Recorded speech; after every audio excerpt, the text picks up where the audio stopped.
ये आशीष मिल गया, बड़ी बात। भाई मिंटू के संयोजन में आयोजित आज की इस कवि गोष्ठी, कवि सम्मेलन, जो भी कहिए, आयोजित हुआ है, बड़ी प्रसन्नता की बात है। इस अवसर पर सबसे पहले तो मैं आज के कार्यक्रम में जो शिरकत कर रहे हैं उन तमाम कवियों, शायरों को दस्त बस्ता प्रणाम करता हूँ। क्या बात है। सबको नमस्कार करता हूँ। आशीर्वाद चाहिए सर, गुरुदेव का आशीर्वाद चाहिए। सभी मित्रों को सादर प्रणाम। और भाई बैजनाथ मिंटू मेरे शागिर्द रहे हैं। आज तो खैर भारत के अच्छे टॉप फनकारों में से एक हैं, और उनके संयोजन में ये कार्यक्रम आयोजित हो रहा है। यह हम सबके लिए और विशेषतः मेरे लिए गौरव की बात है। मैं आज के कार्यक्रम में हिस्सा लेने वाले कवियों और शायरों को हृदय से मुबारकबाद देता हूं और साथ ही आशीर्वाद भी देता हूं। धन्यवाद सर, क्या बात है। आज की कवि गोष्ठी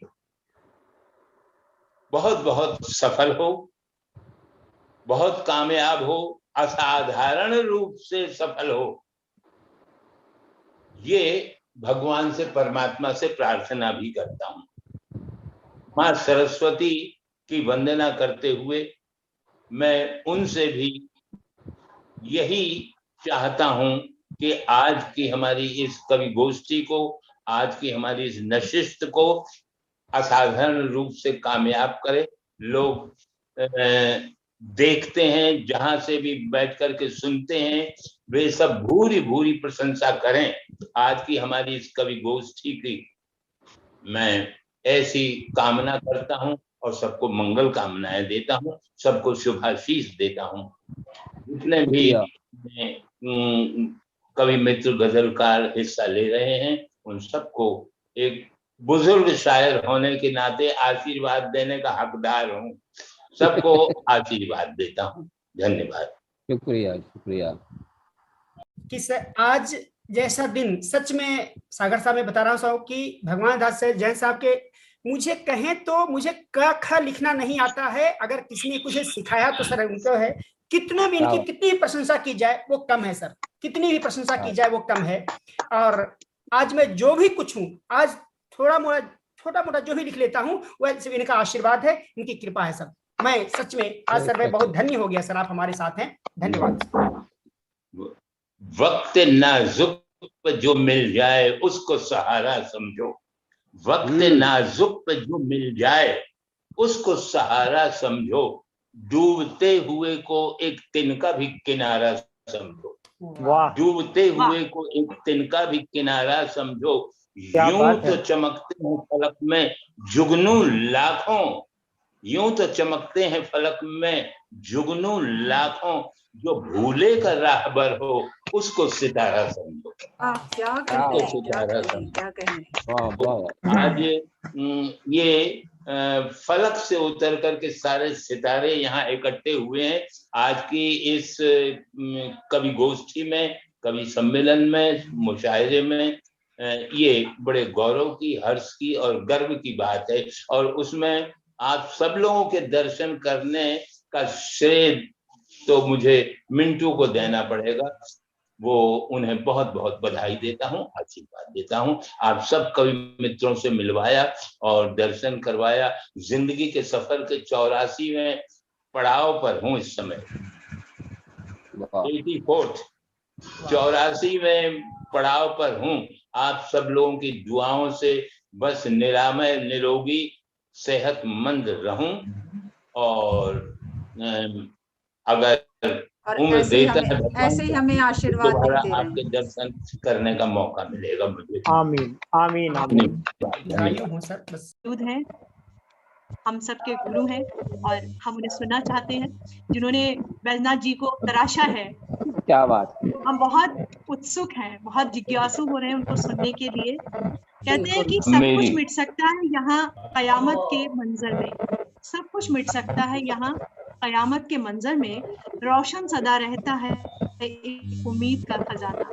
और वो उम्मीद ऐसे गुरबर लोगों से ही होती है जो सदा हमारे साहित्य की लौ को आगे बढ़ाए रहती है। तो जोरदार तालियों के साथ स्वागत करना चाहते हैं श्री भगवान दास जैन जी का। आपका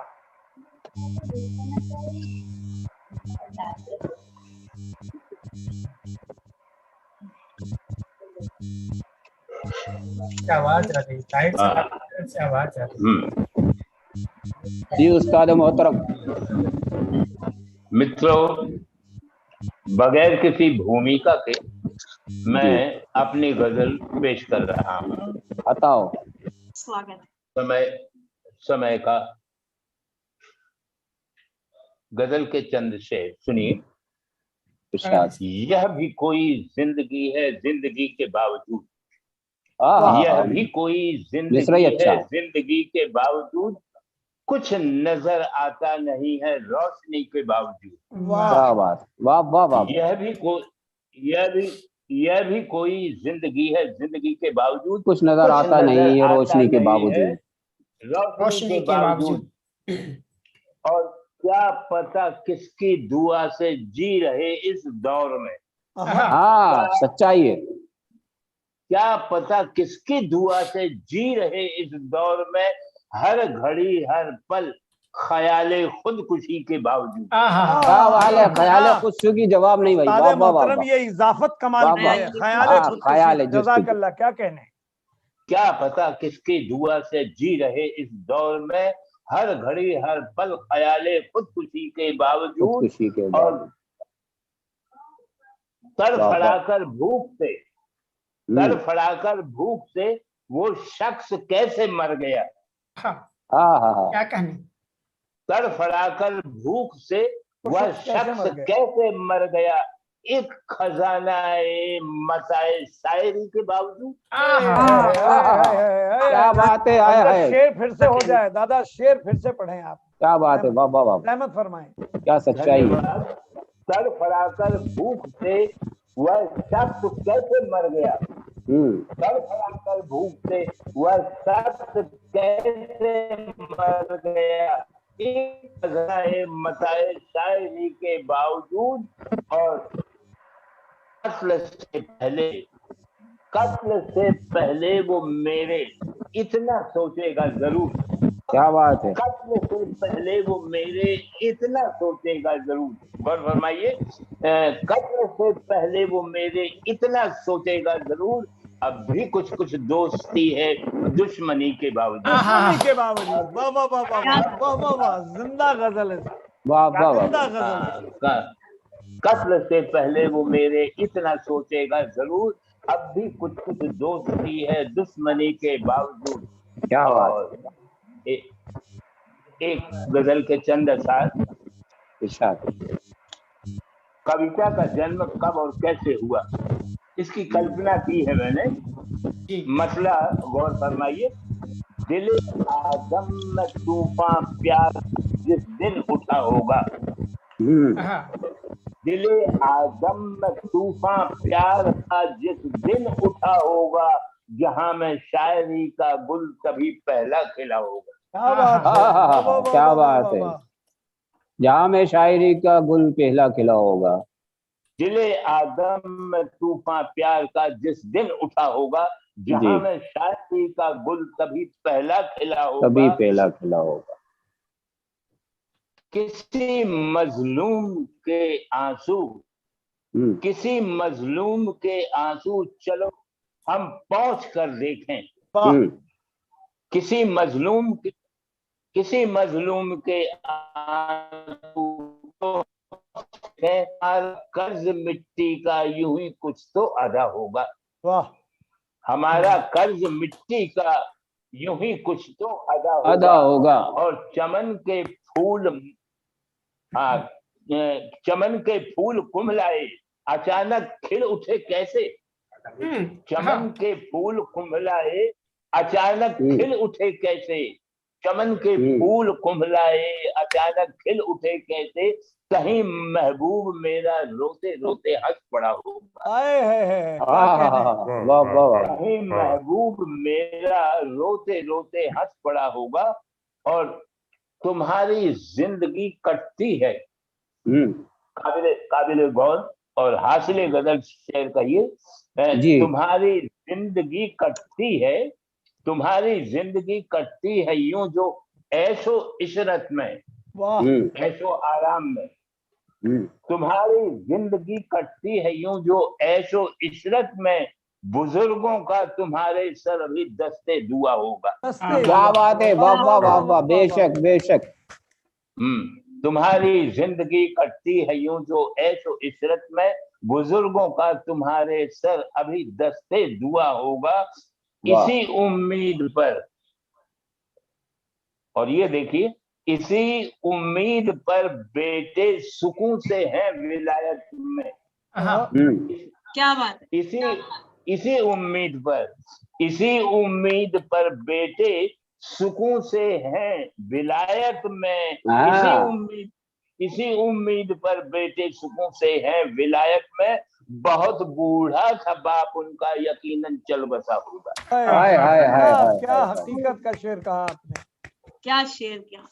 इसी उम्मीद पर बेटे सुकून से हैं विलायत में, बहुत बूढ़ा था बाप उनका यकीनन चल बसा होगा। और दिवाली में भैया मिंटू सुन जी, नमन सर। जी, दिवाली में सरापा क्यों वो अक्सर कांप उठता है। भैया सागर जी सुनिएगा। जी जी। दिवाली में सरापा क्यों वो अक्सर कांप उठता है, दिवाली में सर से लेके पांव तक कांप उठता है। दिवाली में सरापा क्यों वो अक्सर कांप उठता है, किसी जलते दिए से घर कभी उसका जला होगा। किसी जलते दिए से घर कभी उसका जला होगा। और दिले आदम में तूफान प्यार का जिस दिन उठा होगा, जहां में शायरी का गुल तभी पहला खिला होगा। धन्यवाद, बहुत बहुत बहुत सुंदर, धन्यवाद धन्यवाद। बहुत खूब। तो फिर सुनते ही जाएं। आप सब लोगों ने याद किया, भाई मिंटू ने बुलाया, आप सभी लोगों के दर्शन का, दीदार का मुझे लाभ हुआ। इसके लिए मैं अपने आप को खुशकिस्मत समझता हूँ और लाभान्वित तो हम हुए सर आपका आशीर्वाद पाकर। और हम तो निवेदन करेंगे मिंटू जी से कि आगे के कार्यक्रम में भी गुरु जी को जोड़ें। जरूर जरूर। मैं नहीं, मैं थोड़ा सा